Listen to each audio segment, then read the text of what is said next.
मैं जब भी विज्ञान लेखन के बारे में सोचता हूँ तो मुझे हिंदी के महाकवि सूर्यकांत त्रिपाठी निराला के शब्द याद आ जाते हैं। उन्होंने सन 1932 में सुधा पत्रिका में प्रकाशित अपने लेख विज्ञान और वैज्ञानिक पत्रकला में लिखा था, सर्वसाधारण तक विचारों को पहुंचाने के लिए यह आवश्यक है कि सर्वसाधारण की भाषा का ही यथासंभव प्रयोग किया जाए। वैज्ञानिक पत्रकार या लेखकों के लिए यह और भी आवश्यक है कि वे बोलचाल में व्यवहृत होने वाली भाषा का ही अधिक प्रयोग करें, तभी उनके लक्ष्य की प्राप्ति हो सकती है। विज्ञान लेखक, विज्ञान के सागो देवेंद्र मेवाड़ी जी को इस वक्त आप सुन रहे हैं। नमस्कार मित्रों, दूरस्थ एवं मुक्त शिक्षा और संस्कृति की आवाज ये है उत्तराखंड मुक्त विश्वविद्यालय का सामुदायिक रेडियो हेलो हल्द्वानी। 91.2 मेगाहर्ट्ज की फ्रीक्वेंसी पर आप इस रेडियो को सुन पा रहे हैं। हिंदी दिवस की साप्ताहिक श्रृंखला का ये छठा एपिसोड है। आज बात होगी तकनीकी हिंदी के बरक्स सरल और सहज हिंदी किस तरह से लिखी जा सकती है विज्ञान लेखन में। डॉक्टर देवेंद्र मेवाड़ी इस विषय के एक्सपर्ट हैं, विशेषज्ञ हैं। दर्जनों किताबें उनकी विज्ञान लेखन पर आ चुकी हैं। एक मिसाल पेश की है उन्होंने कि किस तरह से हम सरल और सहज भाषा में आम जन तक विज्ञान को पहुंचा सकते हैं, और उन्होंने इस बात को करके दिखाया है। जन जन के बीच जाकर विज्ञान के किस्से सुनाए हैं। उनकी विज्ञान लेखनी इस तरह की है कि आम गांव का एक बुजुर्ग आदमी भी विज्ञान को समझ सके। हिंदी दिवस के मौके पर हमने उनसे अनुरोध किया था कि वो कुछ रिकॉर्डिंग हमें हमारे श्रोताओं के लिए जरूर भेजें, तो हम देवेंद्र मेवाड़ी जी का बहुत आभार व्यक्त करते हैं और उम्मीद करते हैं कि उनकी जो बातें हैं वो आप सबको पसंद आएंगी। आइए सुनते हैं देवेंद्र मेवाड़ी जी की आज की ये बातचीत। यह कहना अत्युक्ति नहीं कि वैज्ञानिक विषयों के लिए भाषा का सरल होना प्राथमिक आवश्यकता है। शब्दों के सरल होने का अर्थ ये नहीं कि वे लालित्य या रोचकता से शून्य रखे जाएं। वैज्ञानिक पत्रकारों के लिए यह अत्यंत ही हितकर है कि वे अपने वाक्यों को ऐसा रूप दें जिससे जनता उनके लेखों की ओर आकृष्ट हो और उन्हें पढ़ने के लिए उत्सुक ही नहीं प्रत्युत व्यग्र हो उठे। सोचने की बात यह है कि जो विचार निराला ने सन 1932 में व्यक्त किए थे वे आज भी उतने ही प्रासंगिक हैं। उनका कहना था, अंतरिक्ष विद्या, धातु विद्या, वनस्पति विद्या, जीव विद्या आदि पर पाश्चात्य देशों की भाषाओं में बड़े ही रोचक लेख उपलब्ध है। क्या हम आशा करें कि भविष्य में हमारे लेखक भी ऐसी ही प्रांजल और प्रभावदायिनी भाषा का प्रयोग कर हिंदी के कलेवर को सुंदर और सालंकार करने का प्रयास करेंगे?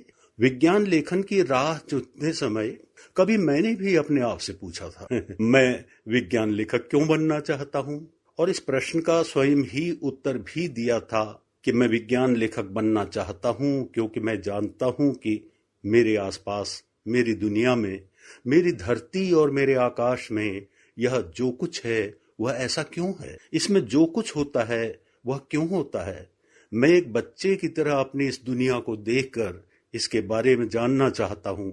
मैं अपने बारे में सवाल दर सवाल पूछना चाहता हूँ और उन सवालों के जवाब जानना चाहता हूँ। मेरा मन है कि मुझे अपनी दुनिया, अपनी प्रकृति और इस विशाल ब्रह्मांड के बारे में जो कुछ पता लगे उसे मैं आपको और दूसरों को भी बता सकूं कि हर रोज सूरज क्यों निकलता है, क्यों डूबता है, क्यों शीतल चांद निकलता है, तारे क्यों टिमटिमाते हैं, आकाश में कहीं कोई तारा टूटता है, आकाश इतना अनंत क्यों है, पौधे क्यों उगते हैं, क्या उनमें भी प्राण है, फूल क्यों खिलते हैं, मनुष्य कहां से आया, चिड़ियां क्यों उड़ती हैं, पशु पक्षी कहां से आए, कीड़े मकोड़े कहां से आए, ये जुगनू चमकते क्यों हैं, मछलियां पानी में कैसे सांस लेती हैं, नदियां क्यों बहती हैं, ये सागर कैसे बनते हैं, बादल क्यों बनते हैं, और वर्षा क्यों होती है, क्यों बर्फ गिरती है, और भी न जाने कितना कुछ, न जाने कितने सवाल। असल में आज भी मैं इन जिज्ञासाओं के उत्तर खोज कर आपको और दूसरों को बताना चाहता हूँ। इस तरह बताना चाहता हूँ कि आप मेरी बात ध्यान से सुने, रुचि के साथ पढ़े और उसे समझकर कह सके, अच्छा तो सच ये है, सच यानी विज्ञान का परखा हुआ सच। यूं समझ लीजिए कि मैंने विज्ञान के एक रहस्य को, एक बात को समझा और उसे अपने तरीके से आपको समझा दिया। कुछ इस तरह की, जैसा ऐश देहलवी साहब ने कहा है, अपना कहा आप ही समझे तो क्या समझे, अपना कहा आप ही समझे तो क्या समझे, मजा कहने का जब है एक कहे और दूसरा समझे। आपको बताऊं, सन 60 की शुरुआत के आसपास विज्ञान की कक्षा में हमें फूल की रचना कुछ इस तरह समझाई जाती थी। इसके शब्द जरा सुनिए।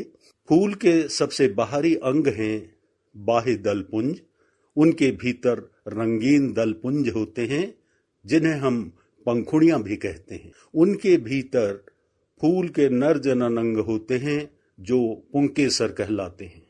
उनमें पराग बनता है और फूल के बीच में होता है स्त्री केसर जो फूल का मादा अंग है। उसका सिरा वर्तिकाग्र कहलाता है। उस पर पराग बिखरने से परागण होता है। कहने का मतलब यह है कि तब एक और कक्षा में विज्ञान पढ़ाने के लिए शब्द गढ़े जा रहे थे तो दूसरी ओर विज्ञान की दुरूहता को दूर करके उसे सर्वसाधारण के समझने लायक बनाया जा रहा था। जरा मेरी ये बात सुनिए। वसंत आने पर कलियां खिलने लगती हैं। उनके भीतर से रंगीन पंखुड़ियां या दलपुंज निकल आते हैं। फूलों में मधु के रस कलश भर जाते हैं।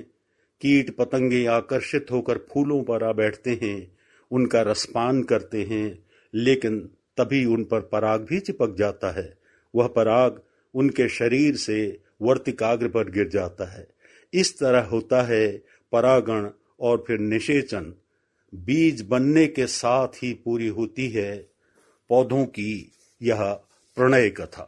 अब देखिए, यह सीधी, सरल और सरस जानकारी न केवल बॉटनी यानी वनस्पति विज्ञान को समझने में मदद करती है, बल्कि जीवित फूल के साथ हमें भावनात्मक रूप से जोड़ भी देती है।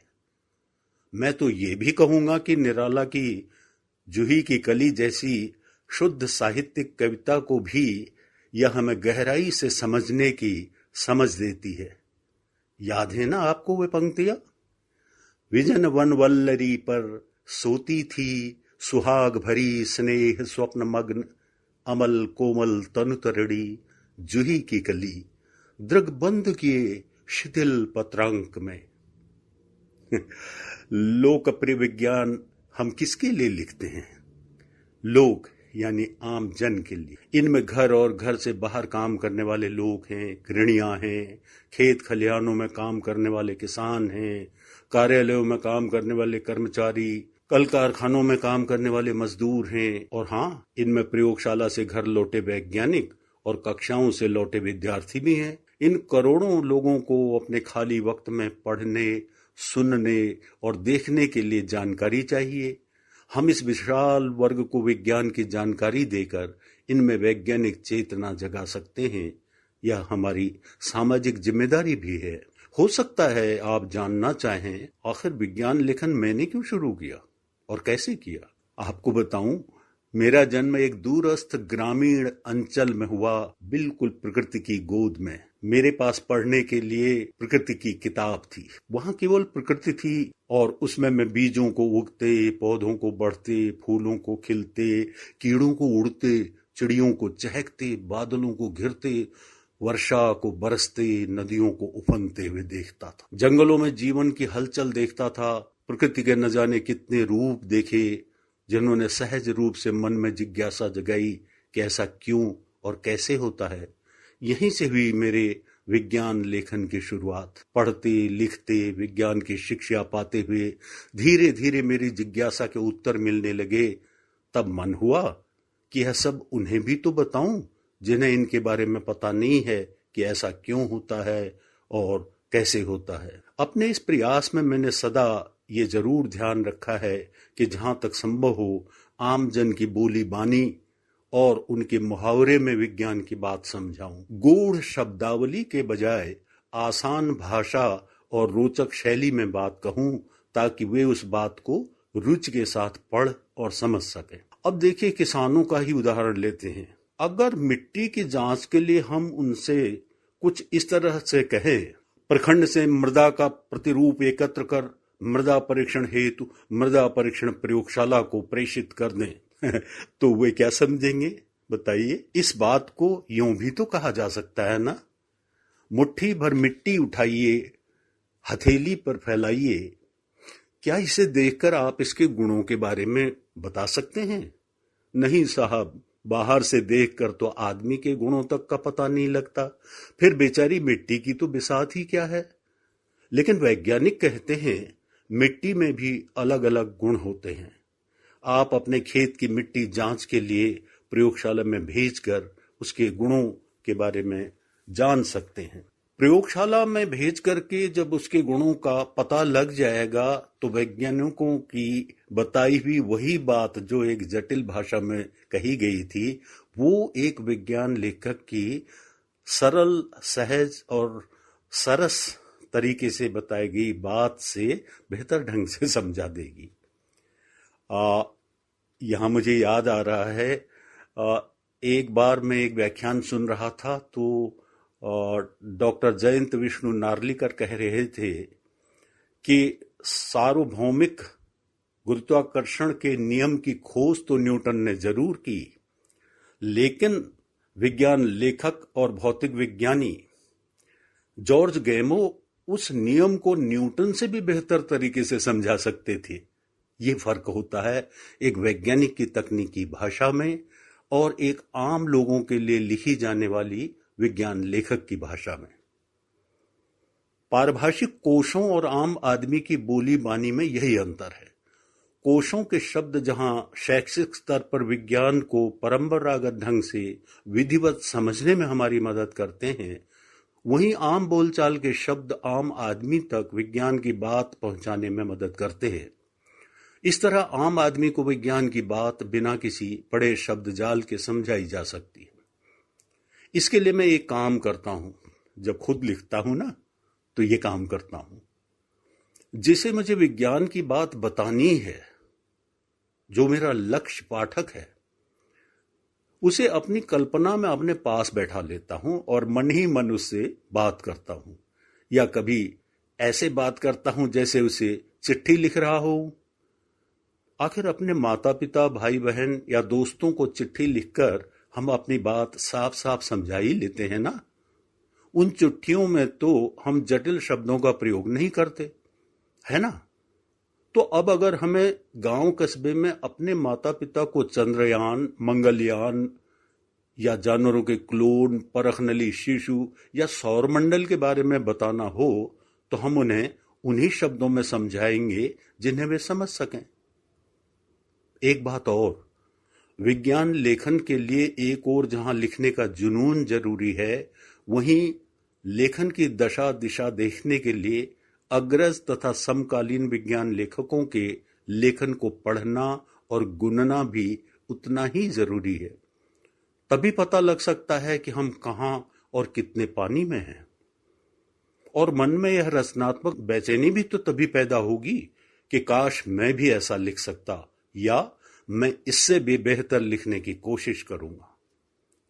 जहां तक मेरी बात है, मैंने भी नए पुराने विज्ञान लेखकों की अधिक से अधिक रचनाओं को पढ़ने की आदत बनाई, उनके बरक्स अपने लेखन की तुलना की। सुदूर ग्रामीण क्षेत्र में जन्मे, परिचय और संपर्कों से दूर मुझ जैसे विज्ञान लेखक को पठन पाठन से ही मार्गदर्शन मिलना था। इसलिए मैंने सरल, सहज और सरस विज्ञान लेखन की राह चुनी। आगे चलकर मैंने विभिन्न संचार माध्यमों के लिए लिखा। अपने लेखन में विविध रंग भरने के लिए विज्ञान लेखन की विविध शैलियां अपनाई।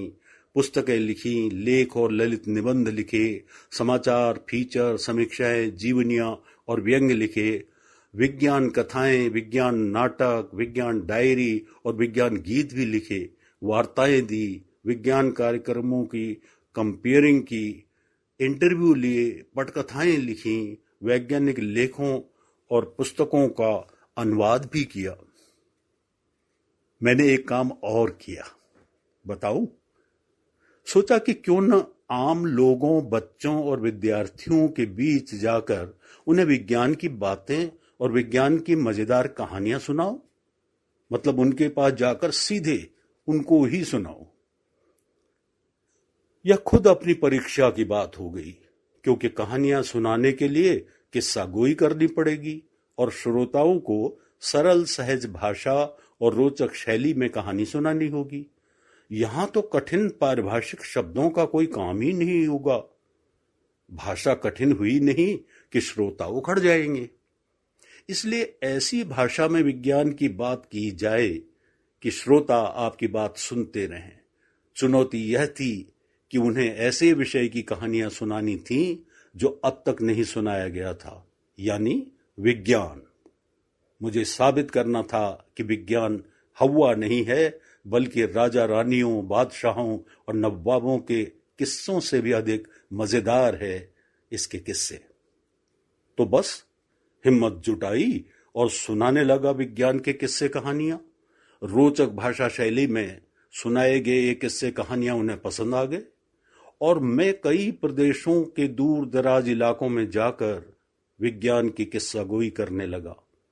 आज इस बात से खुशी होती है कि मैं अब तक 1 लाख से अधिक बच्चों और बड़ों को किस्सा गोई में विज्ञान के किस्से कहानियां सुना चुका हूं। तो बात यह है कि जटिल शब्दों के बजाय सरल भाषा और रोचक शैली से आप लाखों लोगों तक विज्ञान की बात पहुंचा सकते हैं। तो दोस्तों, अभी आप सुन रहे थे डॉक्टर देवेंद्र मेवाड़ी को, विज्ञान लेखक, विज्ञान के सागो, और ये बातचीत भी आपको जाहिर सी बात है बहुत पसंद आई होगी। अपना फीडबैक हमें दीजिएगा। हमारा यूट्यूब चैनल है, हमारा फेसबुक पेज है हेलो हल्द्वानी नाम से। तो इसी के साथ अपनी रेडियो मित्र सुनीता भास्कर को दीजिए इजाजत। नमस्कार।